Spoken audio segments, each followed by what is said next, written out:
The Department of Government Efficiency, DOGE, May 23rd announced that it has finally marked 12.3 million Social Security number holders, folks whose birth dates peg them as over 120 years old, as deceased. That's right, 12.3 million deceased potential recipients were listed as alive in the Social Security Administration's SSA's creaky, Constitution-insulting redistribution-of-wealth database. Some 124,000 of them were listed as between the ages of 160 and 169, making their birthday cakes rather dangerous, I suppose.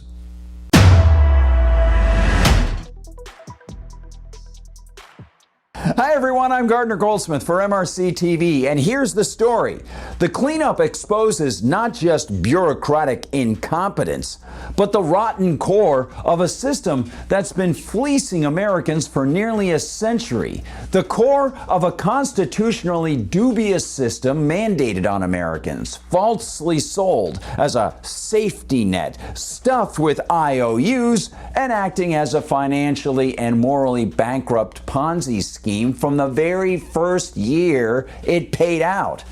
It started as a Marxist redistribution of wealth scheme that Franklin Delano Roosevelt strong-armed into existence and was kept alive, of course, by him threatening to subvert the very structure of the Supreme Court.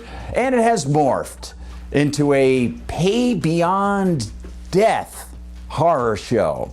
As American Greatness reports, quote, in March, the Social Security Administration, SSA, issued a statement saying the data reported in the media represent people who do not have a date of death associated with their records.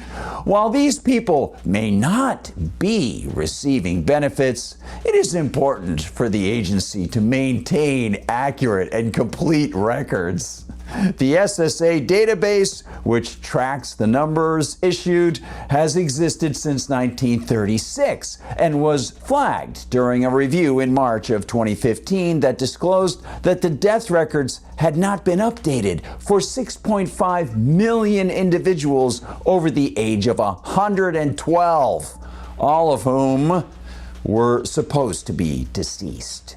End quote. Yes, that's nearly 10% of the total Social Security recipient population, which in February 2024 stood at approximately 67 million people, and which by April of this year had risen to approximately 73.9 million beneficiaries, according to the Pew Research Center. And of course, since the government stole from them most of their working lives, in fact, they want their money back. Money that, if they had been able to keep it and invest it in the real market, would have brought them a much better rate of return. Instead, they get insults and SSA records so absurd they make a vampire blush. And that number of non-updated is not the whole picture. In fact, as Georgia Congresswoman Marjorie Taylor Greene, a Republican, announced on X, the SSA's rolls included 7.2 million people who'd be 120 to 139 years old, 4.8 million aged 140 to 159,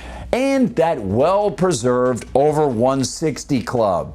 The SSA's own policy, in place since September 2015, halts payments to anyone over 115.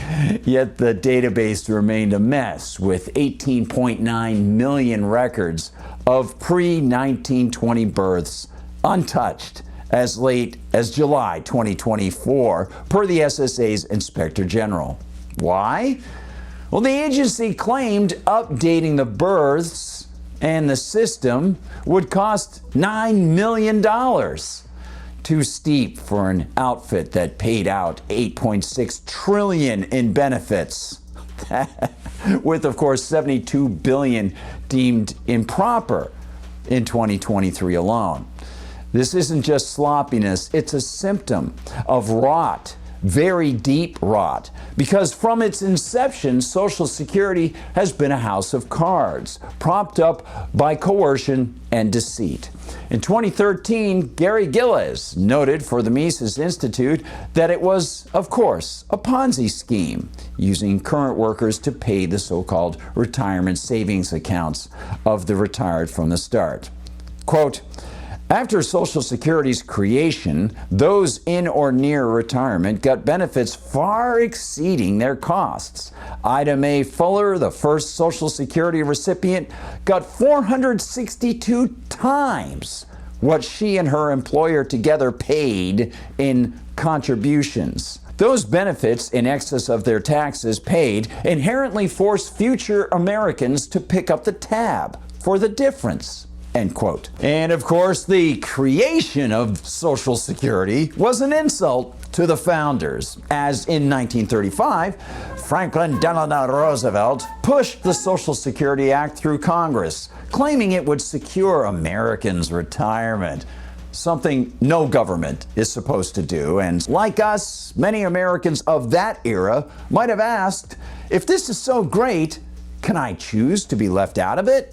Well, of course, the answer is and always has been no, you can't.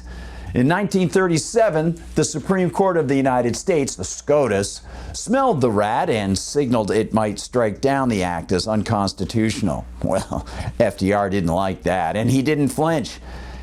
He threatened to pack the court, promising to add justices until he got his way. A move so brazen, it prompted the justices to back down. The court's capitulation cemented Social Security's place, but it couldn't hide the program's fatal flaw.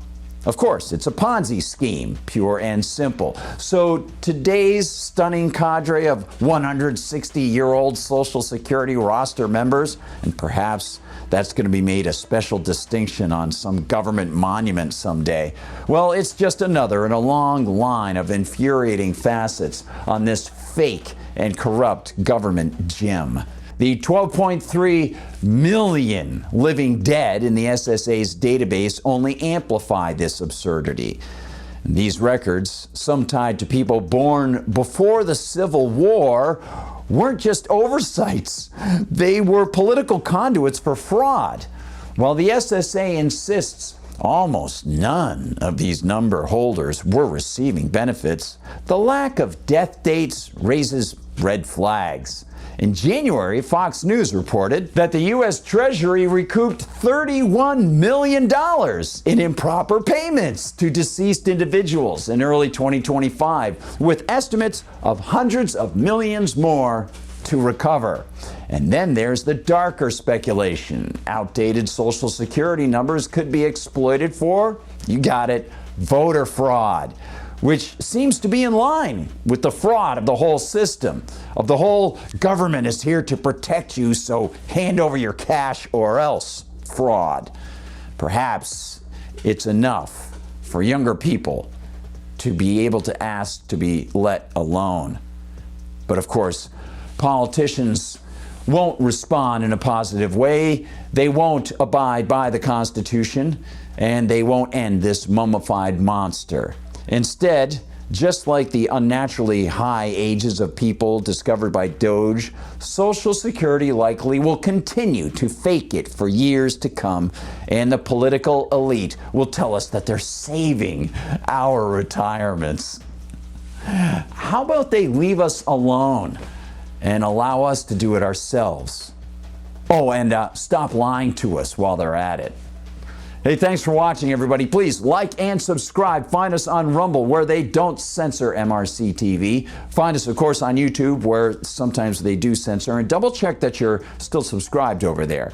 You can, of course, find us all the time at MRCTV.org. That's MRCTV.org. Check out what the whole team is doing. Check out the store, and please consider donating to the Media Research Center. And, of course, you can find us on Facebook, on TikTok, on Instagram, and on X. And if you want to find me on Gab, just look me up as @GardnerGoldsmith, and you can find me on X as @GardGoldsmith. I'll see you there. Please share the videos far and wide. For MRC TV, I'm Gardner Goldsmith.